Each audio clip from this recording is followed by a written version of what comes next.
Amados, vocês conseguem separar dons carismáticos de espiritualidade? Porque é muito fácil a gente confundir essas duas coisas. Aqui na Bíblia tem uma igreja, a igreja de Coríntios, que ela confundiu essas coisas. Era uma igreja muito carismática, mas ela, na verdade, não era uma igreja tão espiritual assim como eles pensavam, segundo o apóstolo Paulo. E nós vamos falar sobre isso nesse vídeo de hoje. Olá, meus amados, graça e paz. Sou Lucimeire Rodrigues com o programa A Bíblia para Todos. Louvado e engrandecido seja o nome daquele que vive e que reina para sempre em nossas vidas. Vou trazer uma mensagem para a edificação da sua fé no nosso único e suficiente Salvador, Jesus Cristo. E a palavra de hoje está na primeira carta que o apóstolo Paulo escreveu à igreja de Coríntios.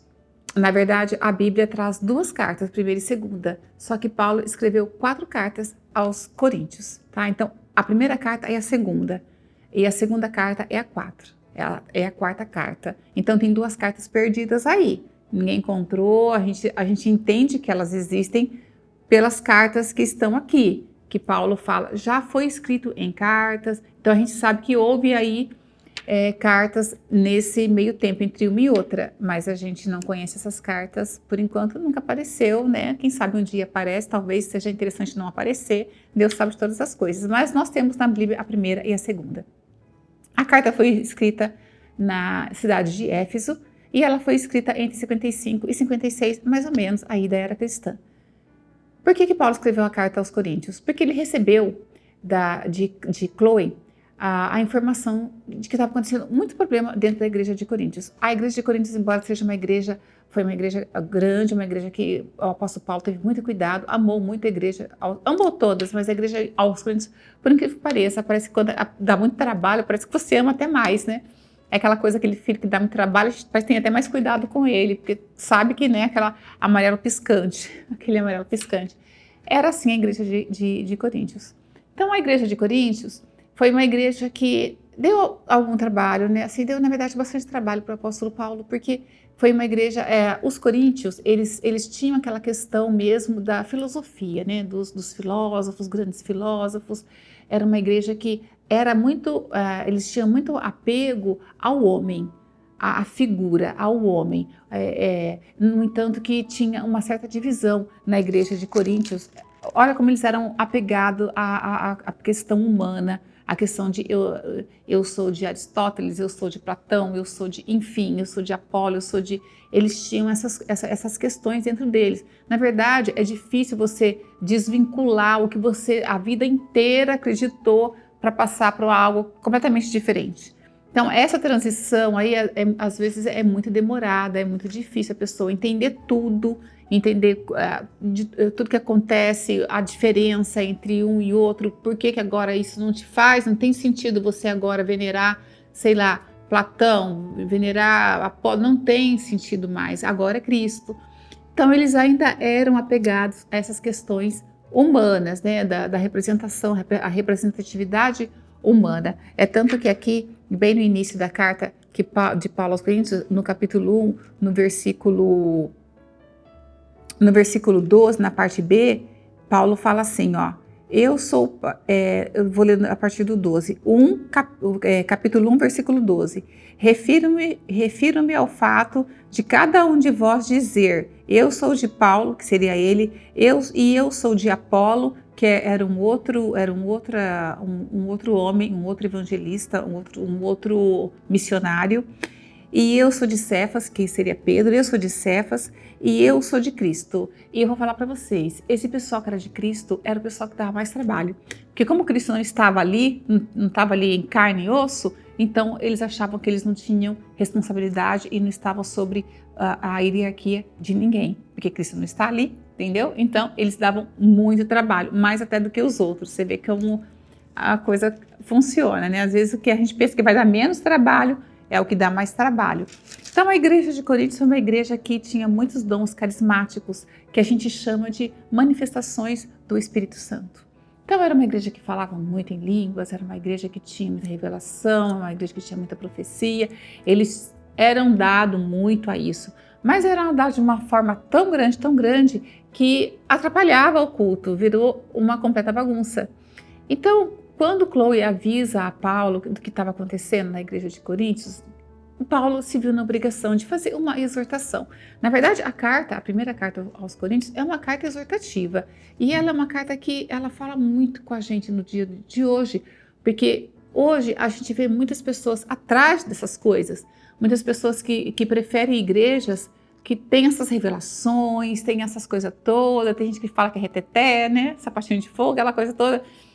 Não é nada contra, entenda, não nada contra isso, mas isso não é o principal da vida cristã. Então tem muitas pessoas que vivem atrás, correndo atrás disso, né? Atrás de profeta, como, tem um profeta ali, vamos lá naquela igreja, porque ali a gente tem revelação disso, revelação, não, mas agora é naquela igreja. Sabe aquela palavra quando fala assim, vamos falar que Cristo está falando ali, vamos correr para lá, vamos falar que Cristo está falando ali, parece que é isso que está acontecendo. As pessoas vão atrás de revelação e esquecem da palavra. A igreja de Coríntios estava acontecendo muito isso. O culto era uma bagunça. A Santa Ceia, Paulo falou, se a Santa Ceia tiver que ser desse jeito, não faça uma Santa Ceia, porque está tudo errado.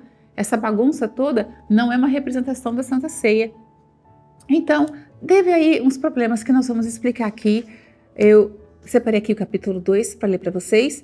Vou fazer uma breve referência aqui no capítulo 3 e explicar para vocês o que Paulo falou aos Coríntios, para dar vamos acordar, né? Vamos pisar na terra, né? Vamos entender aí o que está acontecendo, né? Alô, né? Volta e sai desse pedestal todo que vocês acham que vocês estão, né? Vocês estão se achando muito espirituais, mas deixa eu falar para vocês, não estou vendo nenhuma espiritualidade aí não. Vamos ler aqui, ó, capítulo 2, versículo 1. Fala aqui, o caráter da pregação de Paulo, porque ele usa a pregação dele para exemplificar uma pregação que não é do homem, mas uma pregação que é de Cristo. Porque Paulo era um homem erudito, era um homem que falava hebraico, falava aramaico, falava grego, falava latim, ele era um homem versado nas leis, ele foi criado aos pés de Gamaliel, que era outro homem versado nas leis, então ele era um homem erudito. Então se fosse para ele usar a oratória ali, como esses filósofos usavam, né, ele ia ganhar aí muito fácil, muita gente, porque ele tinha isso nele. Mas ele falava assim, eu não estou falando como homem que sou, porque se eu tivesse que usar toda a minha oratória, todo o meu conhecimento na fala, né, eu até poderia ganhar muitas pessoas, ganhar muitas vidas e converter muitas pessoas, mas eu estou falando de Cristo, eu estou falando em nome de Cristo, não eu que prego, mas Cristo, como fala, não eu vivo, mas Cristo vive em mim. Então aí ele faz essa defesa aí. Eu vou começar aqui no versículo 1 do capítulo 2, 1 aos Coríntios. Eu, irmãos, quando fui ter convosco, anunciando-vos o testemunho de Deus, não o fiz como ostentação de linguagem ou de sabedoria, que eu falei agora. Ostentação de linguagem e sabedoria, porque isso ele tinha muito, estaria muito fácil para ele. Porque decidi nada saber entre vós, senão a Jesus Cristo. Eu não quis que vocês fizessem, eu não quis falar de mim e convencer vocês com a minha oratória. Eu quis convencer vocês, essa é essa palavra que eu posso dizer, converter vocês em Jesus Cristo. Então, o que Jesus Cristo falou, o que Jesus Cristo fez, a manifestação de Cristo, os milagres de Cristo, foi Cristo que eu trouxe para vocês, não foi nada de mim, foi tudo de Cristo. E este crucificado, e foi em fraqueza, porque Cristo, né, foi crucificado, né, em fraqueza, embora ele esteja o maior homem que passou na face da terra. Em fraqueza, temor e grande temor. Então ele fala aqui, olha, porque decidi nada saber entre vós, senão a Jesus Cristo, e este crucificado, e foi em fraqueza, temor e grande temor que eu estive entre vós. Então ele fala, olha o respeito que Paulo teve quando ele esteve falando de Jesus Cristo. Eu fiz isso com temor e grande tremor entre vós. É isso que está faltando às vezes nas igrejas. As pessoas ter temor e tremor na hora de falar de Jesus Cristo, na hora de levar a palavra. talvez esteja pegando um pouco pesado, gente, vocês me desculpem, mas eu preciso passar, eu sei que eu não vou agradar a todos, mas eu tenho certeza que uma hora vocês vão entender o porquê dessa mensagem, porque eu tô vendo assim um movimento muito grande disso aí, e eu preciso alertar os irmãos em relação a isso, tá? Eu disse que a gente exorta quem ama. Pense dessa forma, a gente exorta quem ama. A minha palavra e a minha pregação não consiste em linguagem persuasiva de sabedoria, isso ele tinha muito, mas em demonstração do Espírito e do poder, para que a vossa fé não se apoiasse em sabedoria humana, que era o que eles estavam fazendo. Você lembra que eu falei assim, eu sou de Paulo, eu sou de Cefas, eu sou de Apolo, eu sou de Cristo, né? Que é a única que era de Cristo, que seria uma pessoa que estaria falando, eu sou desse partido de Cristo, era o que mais dava trabalho, estavam presos em sabedoria humana. E sim no poder de Deus. Olha aqui.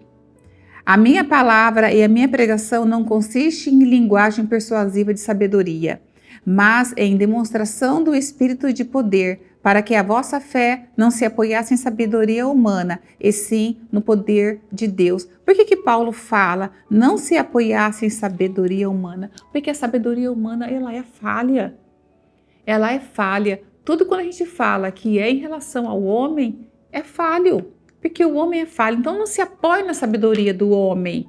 Porque o homem diz que ele é profeta, porque o homem diz que ele entende muito, porque o homem fala em línguas e enfim, aquela coisa toda, né, que às vezes, né, a gente, é uma falação que eu não sei aonde edifica a igreja, eu ainda não consegui entender, enfim, tô aí também engatinhando, né, mas não consegui entender. Enfim, não é em sabedoria humana, e sim no poder de Deus. E aí no versículo 3, ele também fala assim, no capítulo 3, ele fala assim, eu, porém, irmão, não vos pude falar com a espiritualidade, e sim com as carnais, como as crianças em Cristo. Leite vos dei de beber, não vos dei alimento sólido, porque ainda não podeis suportá-lo. Então, Paulo fala assim, é como se Paulo estivesse falando assim, quando eu fui aí, eu dei leite para vocês, eu ainda nem dei alimento sólido, porque vocês não podiam suportá-los. Então, para vocês colocarem bem no lugar certo. Então, o que acontecia lá? Vamos explicar. A igreja de Corinto foi uma igreja que cresceu, era uma igreja que não tinha grandes pessoas assim, no sentido de poder aquisitivo. Eles se achavam uma igreja muito espiritual, porque tinha grandes manifestações carismáticas, essas que eu falei, né? Demonstrações de Espírito Santo, né? De falar em línguas, um tomba daqui, profecia, aquela coisa toda. E eles se achavam muito, muito espirituais porque eles tinham essas manifestações carismáticas. O que eles não percebiam ou percebiam e fazia de conta que eles não percebiam, que era uma igreja dividida, como eu falei, era uma igreja dividida, era uma igreja que tinha problema de imoralidade, tinha membro da igreja, um rapaz membro da igreja que tinha relações sexuais com a madrasta, com a esposa do pai. Era uma igreja que tinha pessoas que processavam o irmão, que era dentro da igreja, nos tribunais seculares, nos tribunais mundanos, escandalizando a igreja. Tinha pessoas dentro da igreja que não sabia discernir se podia comer carne, se não podia comer aquilo, porque todas as carnes dos templos eram vendidas em mercados, né? Eram vendidas, não era tudo ali consumido em templo. Então iam para os açougues, vamos dizer, dos mercados. E eles tinham medo, porque, mas essa carne aí é consagrada, né? Tá no mercado, eu não sei de que templo que veio, né? Tal. Então estava preso a coisa pequena. Estava presa a coisa pequena, né? Então Paulo fala, olha, compra carne, não pergunta de nada, compra, abençoe e come. Tira isso da cabeça, né? Porque se você for no mercado e for atrás de marca que é consagrada, você não compra nada no mercado. Porque tantas coisas são consagradas, então a gente tem que ser mais forte do que isso, tem que ser mais, né? Mais sabedoria. Dentro da igreja de Coríntios, tinha pessoas que frequentavam os templos, que em Coríntios tinham vários templos, né? Era uma igreja, uma cidade idólatra, tinha vários templos, e que iam nos templos e depois mantinham relações sexuais com as sacerdotisas desses templos. Porque as sacerdotisas, depois que terminava aquele culto, elas eram verdadeiras prostitutas. Então, eles mantinham relações sexuais com essas mulheres sacerdotisas. Então, era uma igreja que, embora dentro ali da igreja se manifestava tantos dons assim, era uma igreja que era, se você visse a igreja como ela era, por outro lado, não condizia com aquela espiritualidade que eles se manifestavam no culto. Não se condizia com aquilo. Então, como que vocês podem dizer que vocês são tão espirituais desse jeito, mas é uma igreja dividida, é uma igreja que prostitui, é uma igreja que tem imoralidade, é uma igreja tão cheia de problema desse jeito? Não condiz. Uma vida espiritual, quando a pessoa tem essa grande espiritualidade, né, como ele diz que fala, tem que ter moralidade, tem que ter uma cabeça centrada em Cristo, tem que deixar essas coisas mundanas de lado, que eles ainda existiam dentro da igreja. Então você veja que era uma igreja muito problemática e Paulo tenta explicar para eles resolver aquela questão. Porque, gente, e falando agora nos dias de hoje, eu não vou prolongar muito, porque aí Paulo faz Paulo pendura mesmo, e assim dá uma enforcada mesmo. Paulo pega ali pesado com eles, mas tá certo. Tem hora que tem que pegar pesado. Porque as pessoas vão muito atrás disso. Às vezes a gente fica sabendo, aí tem um profeta na igreja, tal, vamos lá, e a pessoa vai, chama vizinho, chama não sei quem, vamos ouvir porque vai falar com a gente. E sabe o que parece? Que as pessoas estão atrás de sei lá, Deus que me perdoe, parece que quer uma cartomante ali falando, parece que quer uma pessoa que lê a mão ali, que quer saber o quê? Do futuro, que é um desespero, eu quero saber. E essas pessoas recebem cada profetada, hein? Cada profetada que às vezes acaba saindo de lá desiludido com tudo. E por quê? Foi procurar, né? E isso não acontece, gente.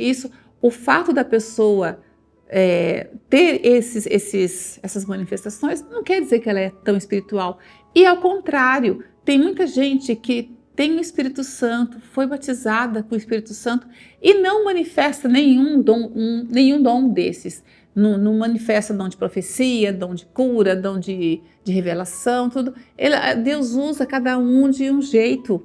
Então, às vezes a pessoa tem o Espírito Santo, foi batizada do Espírito Santo, mas ela não manifesta nada disso nela. Deus usa de outra forma, às vezes no ensino, às vezes numa pregação, uma pregação expositiva. Deus usa de outra forma, não é sempre tudo igual. Trabalhar de Deus não é a gente que manda, é Deus que manda. Então você veja bem, vamos dar um exemplo de uma pessoa ali que era tão espiritual, Judas. Judas viveu com Jesus, Jesus deu poder, chamou os 12 apóstolos, falou assim, eu dou poder para vocês, purificar leprosos, curar enfermos, expulsar demônios, e Judas o fez. Judas nem era convertido. Então é aquela coisa que, né, Jesus fala, né, que no último dia, né, no dia do julgamento, as pessoas vão chegar e falar, eu expulsei demônios, eu profetizei em seu nome, eu curei em seu nome, eu fiz isso em seu nome, e Jesus vai falar, aparta-te de mim, porque eu não te conheço, porque você pecou, você é uma pessoa que fez aí a iniquidade na terra, você não te conhece. Já pensou? A pessoa falar, eu fiz isso em nome de Jesus, eu fiz em seu nome, eu profetizei em seu nome, e Jesus falar, aparta-te de mim, porque eu não te conheço. Olha que coisa triste. Então, amados, tomem cuidado com esses negócios de vocês irem atrás disso, porque a igreja de Coríntios era uma igreja que manifestava tantos dons e nos bastidores era uma igreja cheia de problema. Cheia de problema, a ponto de Paulo falar assim, se a Santa Ceia de vocês for essa bagunça aqui, não faça Santa Ceia. Olha, isso é muito sério, gente, porque Santa Ceia é um dos mandamentos, né? É uma o batismo, Santa Ceia é uma das coisas que Jesus falou. Batizem e Santa Ceia é uma ordem. E Paulo fala, eu não faça. Quando Paulo falou à igreja de Coríntios, que ele falou, olha, eu batizei algumas pessoas aí, ele fala que ele batizou bem aqui, bem perto de onde eu li, olha, foi Paulo crucificado, porque ele fala assim, vocês estão divididos, um é de Apolo, um é de Cefas, um é de Paulo. Aí ele fala, foi Paulo crucificado em favor de vós? Quer dizer, fui eu crucificado? Não fui eu crucificado, foi Jesus crucificado, para vocês terem esse partidarismo, né? Aí ele fala, porque porventura, batizados em nome de Paulo, dou graças, olha, dá graças a Deus, porque a nenhum de vós batizei, olha, você vê uma pessoa, né, um missionário falar, eu dou graças a Deus que eu não batizei vocês, né? Porque a gente tem que ter um certo orgulho. Olha, que bom, né? Eu batizei você, você é uma alma que eu batizei. E Paulo não sentiu isso deles, não. Graças a Deus que eu não batizei vocês. Aí ele lembra, ele fala assim, exceto Crispo e a Gaio. Gaio foi um amigo de Paulo e depois foi um amigo do apóstolo João até o final da vida dele. E Gaio foi, assim, crucial na história do evangelismo. A não ser Crispo e Gaio, para que ninguém diga que fosse batizado em meu nome. Batizei também, aí ele lembra, eu batizei também a casa de Estéfanes. Além desses, eu não lembro de ter batizado mais ninguém. E ele dá graças a Deus porque eu não batizei. Porque esse povo aí, olha aí, apresenta tantas coisas, mas olha quem é. Cheio de problemas morais, cheio de problemas. E, gente, acontece isso na igreja, tá? Não pense que é diferente hoje. Então, em nome de Jesus, você peça cuidado com essas manifestações, com esses encontros, esses cultos, que é muito cheio dessas coisas, e você vê, é pouca palavra. Cuidado quando é muito louvor e pouca palavra, muito testemunho e pouca palavra, muita profecia, muita dança, muita liturgia no culto, muita liturgia, é isso, e quando você vê a palavra, quando você vai pegar, você tem 15 minutos. Cuidado, porque o principal do culto é a palavra. Você não tem que ficar indo atrás de profecia, eu quero saber isso. Você quer a profecia? Algo muito assim, que é certeiro. Você vai colher o que você plantou. Pronto. Já está profetizado na sua vida. Veja como é que está a sua vida, porque tudo é consequência depois. Não precisa de uma pessoa vir falar algo para você que você mesmo já sabe.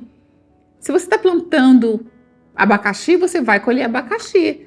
Se você está estudando, está se dedicando, está aí se aprimorando nas coisas, você vai colher isso depois. Não precisa de um profeta chegar e falar, você vai ter isso.